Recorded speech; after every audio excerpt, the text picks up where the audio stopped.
الداخلية السعودية في حكم القصاص في 7 Leading Shia Muslim cleric al-Nimr was one of the نظام وزير شؤون الإعلام البحريني عيسى الحمادي محاضر خبری که همکنون به دسترسی توجه بفرمایید حضرت آیت الله There's certainly a lot of anger fueling the whole situation.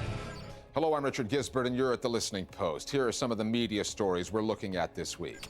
A diplomatic crisis spirals in the Gulf as Saudi Arabia and Iran work their media machinery. The numbers game, the U.S. media and their addiction to political polls. Judgment Day in Dhaka. Bangladesh finally convicts and sentences those guilty of murdering a secular blogger. And it's a jungle in there. New Year's resolutions and the survival of the fittest at the gym. On January 2nd, when 47 executions took place in Saudi Arabia, including that of the Shia cleric Sheikh al-Nimr, the diplomatic fallout between the kingdom and its regional foe Iran was played out across the airwaves. In Saudi Arabia, the national security narrative prevailed. The execution of Sheikh al-Nimr was seen as part of a justified war on terrorism. In the Islamic Republic of Iran, the headlines cast the Shia cleric as a peaceful dissident, the Saudi action as a provocation. And there were televised images of protesters in Tehran ransacking the Saudi Arabian embassy. The subsequent developments, with first Saudi Arabia and then some of its regional allies severing diplomatic ties with Tehran, threatened to disrupt the progress that Iran has made on the international stage over this past year, following the nuclear deal that was signed off in Washington that had media pundits using terms like historic rapprochement with the West. And then there's the sectarian divide implicit in the telling of this story, the one that pits Sunni versus Shia, a somewhat simplified binary that fails to get at the geopolitical complexities involved. Our starting point this week is the Saudi Arabian capital, Riyadh.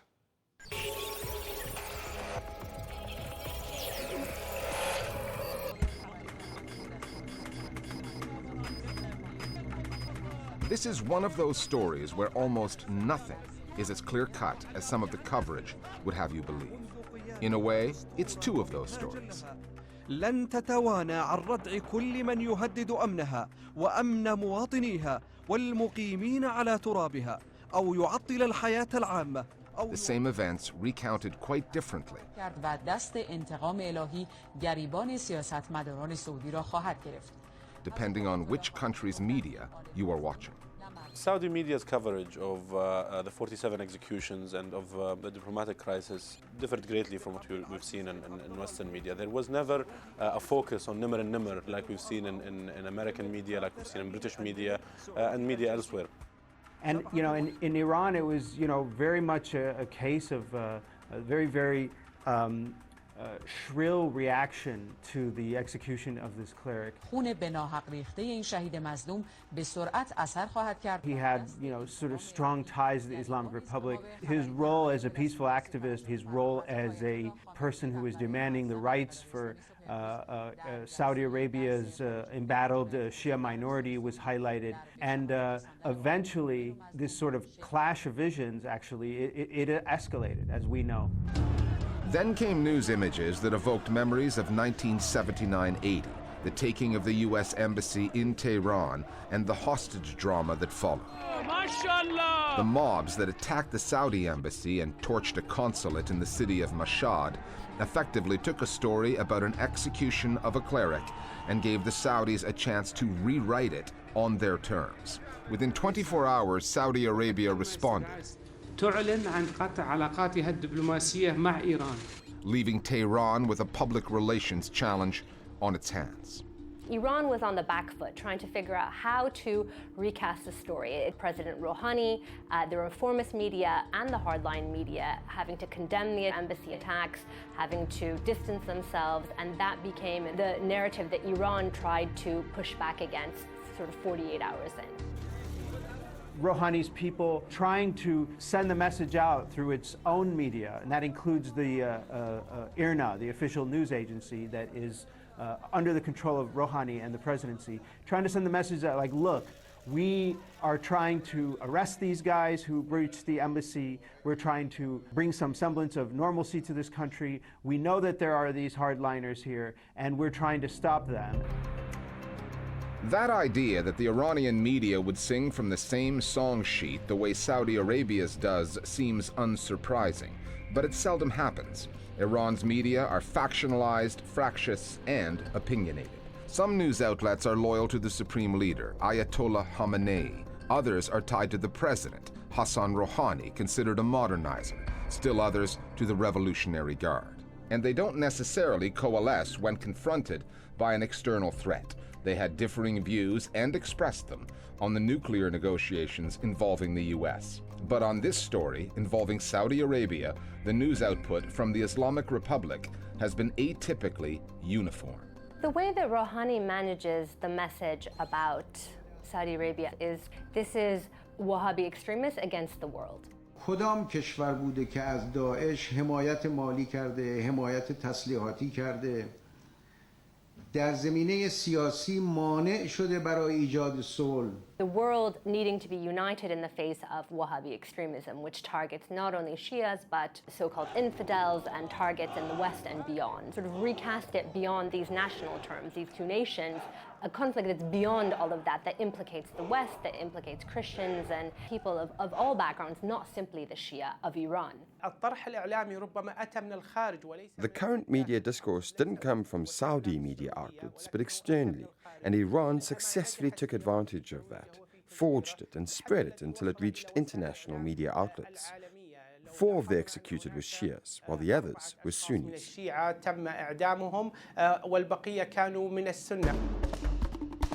In the Gulf and across the Middle East, Saudi Arabia is much better equipped to win a media war than is Iran. It owns the pan-Arab news channel Al Arabiya and long-established Arabic-language newspapers based in London.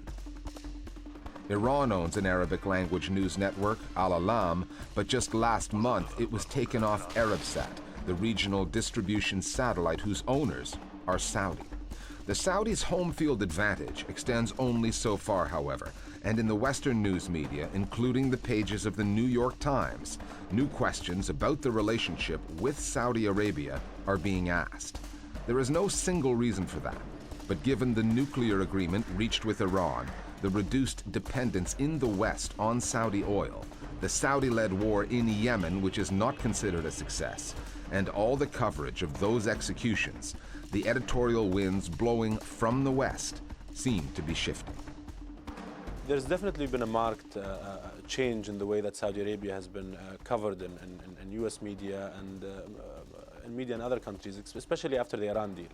For example, there is a huge number of human rights abuses in Iran, but that's not mentioned as much as it was in the past in Western media. What we're seeing right now is more of a focus on Saudi Arabia. The criticism is warranted. Where I think it's unwarranted, I think it's hypocritical for Iranian media to criticize Saudi Arabia on human rights grounds. Iran executes more people for various crimes, mostly drug trafficking, but also for political crimes, than Saudi Arabia does. The narrative that has long dominated the American media has been that Saudi is a reliable ally. You know, Iran is the problem, Iran is the exporter of terrorism. This narrative is shifting in the Western press, especially around the Iran deal. And you can see that in editorial pages. This execution and the domestic sort of human rights reality of Saudi Arabia is one being discussed, acknowledged as part of, you know, the Saudi reality in a way that it certainly has not been since my career in journalism began, you know, in the late 90s. This story and the way it's been reported isn't really about the execution of the Shia cleric and dozens of others by a state ruled by Sunnis. That's just where it started. Look past the headlines, and what you have is a story about the power struggle between Riyadh and Tehran. Read between the headlines, and it's about the changing geopolitics of a volatile region.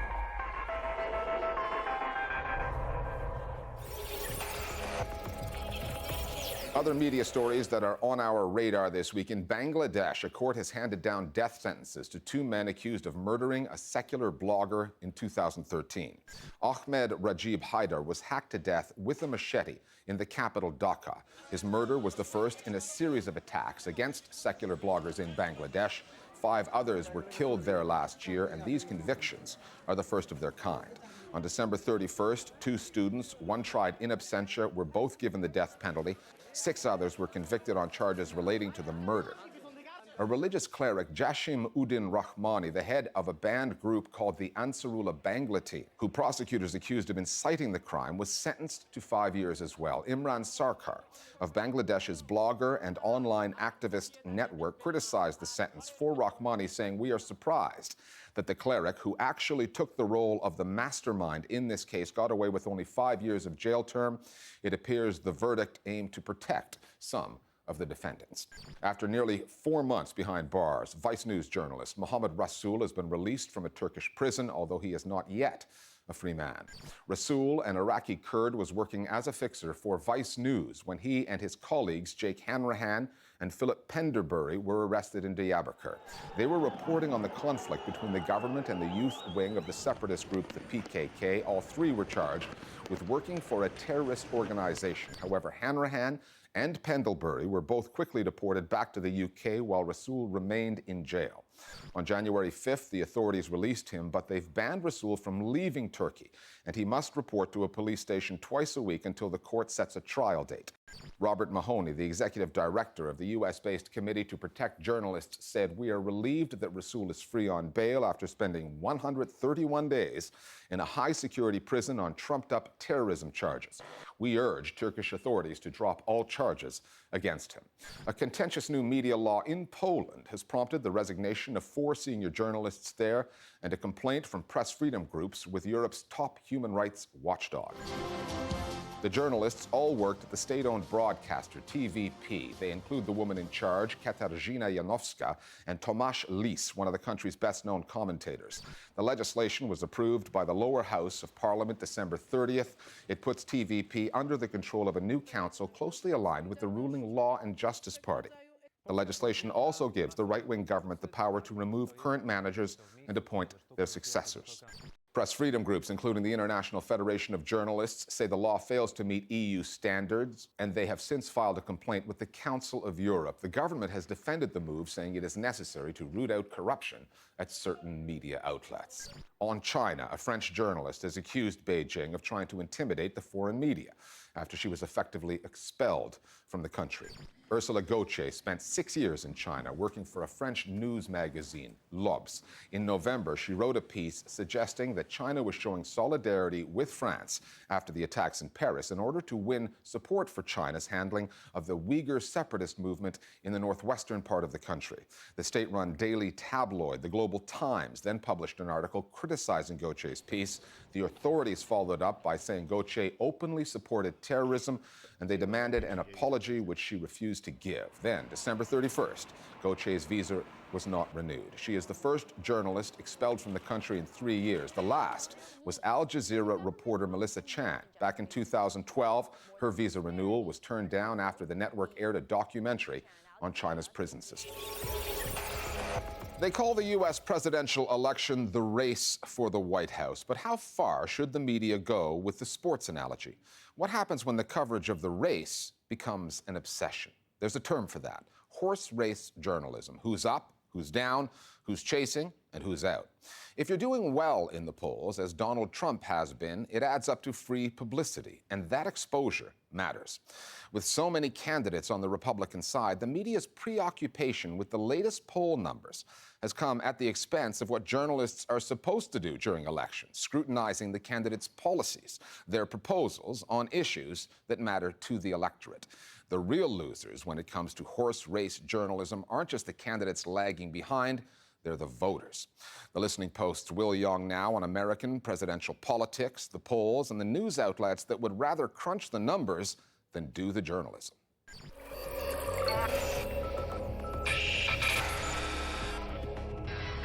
This Sunday, is it possible? This week with Today on Face the Nation with For Americans with a taste for politics, Sunday morning has traditionally been the time when they can get beyond the hectic coverage of the daily news cycle through broadcasts that get past the headlines and into matters of substance. At least, that's the way it was. Face the Nation, Meet the Press, they have a panel of expert journalists at the end who sort of sit around and talk about what they say the political news of the week is. We're back now with the Powerhouse Roundtable. They're almost always talking about the horse race. So, where does the race stand right now? They're talking about tactics. They're talking about the ground game. You have to be seen as strong. You have to be able to carry out some kind of direction. Who has most successfully gotten their message out this week? Who they think is connecting to voters most successfully? Who's winning? Who's ahead? Who's going to lose? What's the score? It's like it's a sporting contest. A lot of intellectuals complain about that because they say it's not a horse race. It's supposed to be an exercise in democracy, and people are supposed to consider carefully the issues facing the country. All of that is true. But in the end, you know, for most viewers and voters, it is a horse race, and they want to know what's the score. The polling industry benefits both news outlets and the politicians they cover. News channels get fresh data they can chew on for hours. For the candidates, especially in American elections, positive poll numbers are like free money because they add up to exposure. Top the polls, as Donald Trump has through most of the Republican race, and the media give you top billing, airtime you would otherwise have to pay for. Trump on top with 39% support. Only now, with his numbers slipping, has Trump announced that he will start spending money on political ads. We will make America great again. Donald Trump has shown that he is obsessed with polls. He mentions them in nearly every stump speech. He really has based his campaign on the way he is doing in the polls. We saw a poll in Iowa where Ted Cruz was gaining on Donald Trump and in fact leading him in that critical first caucus state. And then Donald Trump figured out a way to get back into the center of attention. For a total and complete shutdown of Muslims. And so I do think the proposal to ban Muslims from entering the United States was in part a reaction to the polls. Donald Trump is the best example of someone who's incredibly gifted at getting free media coverage, but that applies to all campaigns across the board. Anytime you see a politician pulling off or trying to pull off a stunt or make a bold proposal, a lot of the reason behind that is for the media. Every campaign has to chase that free media coverage, and the way to do that in America is to feed into the narrative of winning and losing and being exciting. Early on, where people were saying, why are we paying so much attention to Donald Trump? We shouldn't be paying attention to Donald Trump. But then people were saying, but the polls, they're saying that they like him and they're paying attention to him, so we should serve our readers. So the question of how polling affects the coverage or how coverage affects the polling is kind of a chicken and the egg question. But how reliable are the polls anyway? Back in 2012, Gallup, a name virtually synonymous with political polling in the US, called the presidential election for Mitt Romney by a margin of 1%. Barack Obama ultimately won by 4%. Gallup announced last year that it would not be conducting head-to-head polls again in 2016. And when both Fox and CNN announced that they would be limiting their live debates to candidates faring well in the polls, the New York-based Marist poll published 10 reasons why that was a bad idea. Among them, sampling problems, error margins, and the undue influence polls have on campaigning. When Fox's cutoff date approached, Marist actually suspended their polling so that their data could not be used. We've seen the polls play a particularly big role in this campaign. The debates are a good example of that. These 11 Republicans are positioned on the stage based on their ranking in recent national polls. The networks have depended on national polls to determine who makes the main debate stage, to limit the number of candidates, because many people are seeing these debates, and that, I think, translates in the national polls. This is all debates and polls for a contest that really doesn't exist yet. Voters all over the country are being asked, who are you for in this race? And they're just picking names out of the air. They get caught up in the media frenzy. Polling has become much more difficult, much more expensive. A lot of respondents have become more suspicious and more hostile to polling. So as a result, people are looking very hard and wondering, is it as accurate as it used to be? The answer is no. The problem with polling right now is the methods they use to contact the people, whether they're using a combination of cell phones, landlines, and even online surveys, but also the response rate. So a lot of people don't want to respond to pollsters, which means the people who are answering your poll might not be completely representative of the entire population. You might see a certain candidate at 20%, but then if you look at who says no opinion or nobody, sometimes it's up to 40%. And that's a huge chunk of the electorate, and a lot of times the media is just focusing on, you know, the 20% of who's winning. The Pew Research Center, which reviews coverage of past presidential campaigns, found that journalism focusing on polls and tactics sometimes accounted for more than half of all airtime. So with even pollsters lacking confidence in political polls, why are news organizations going on and on about them? It's always going to be easier to write about poll data because it's a number that you can hold up and nobody can accuse you of bias. Whereas if you write about a policy issue, there's always the possibility that someone can say your critique is based on political bias. For example, many of the Republicans' tax plans are incredibly unrealistic, and CNBC had a Republican debate in which the moderators were very tough on the candidates about their tax plans. The Tax Foundation said after-tax income for the top 1% under your plan would go up 27.9%. The response to that was not only that the candidates themselves attacked the moderators, the rest of the media also attacked the moderators and said, wow, CNBC blew this debate, they did a horrible job. And the reason they did a horrible job apparently was because they asked tough policy questions and were then accused of bias. So are journalists flogging a dead horse race? Or are audiences being taken for a ride? Putting the metaphors to one side, the reality for voters is much more than just a numbers game. On the download now, our viewers weigh in on the journalistic syndrome known as horse race journalism. Who are you going to cover? Who are you not going to cover? Well, there are lots of ways you can make that decision. You could base it on the amount of money they have, or the number of states they're registered in, or your personal feeling about whether you like them or not. And so polling, for all its problems, still plays that really critical role of helping us rationalize and focus our coverage.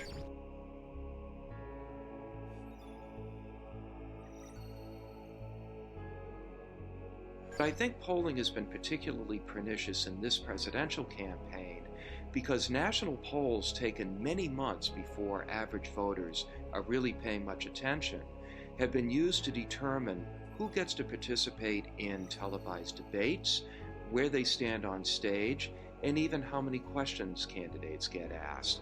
And I think that this has had a pretty negative effect on our public discourse.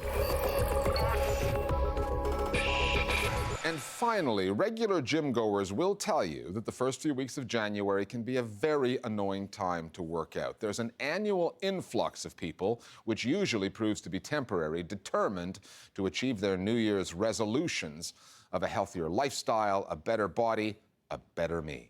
Fitness clubs are unnatural habitats, and this next video, voiced over in the style of a nature documentary, studies some of the behavior of the primates at play. It was produced by a health and fitness YouTube channel that is named after a subspecies uniquely indigenous to the American state of California, buff dudes. We'll see you next time here at The Listening Post.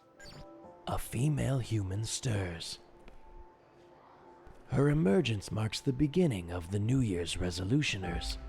After months of apartment confinement, wearing the same yoga pants littered with cat hairs and dairy stains, she sets her extra sweet Sumatra coffee, imported from the islands of Indonesia, along with her sui julapa te per se, cellular device, keychain, and sunglasses onto the bench beside her to unenthusiastically begin her first set.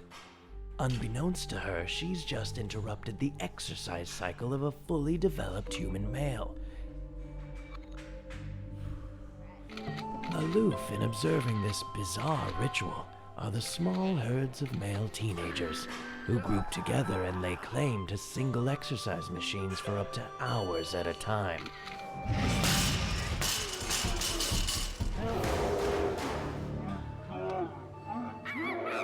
We also have the more vocal group who yell and grunt in order to seek attention from all surrounding Homo sapiens. This is for America! Sadly, the loud noises are their best show of dominance, as their actual performance is severely lacking. Don't leave me here! Yes! Woo!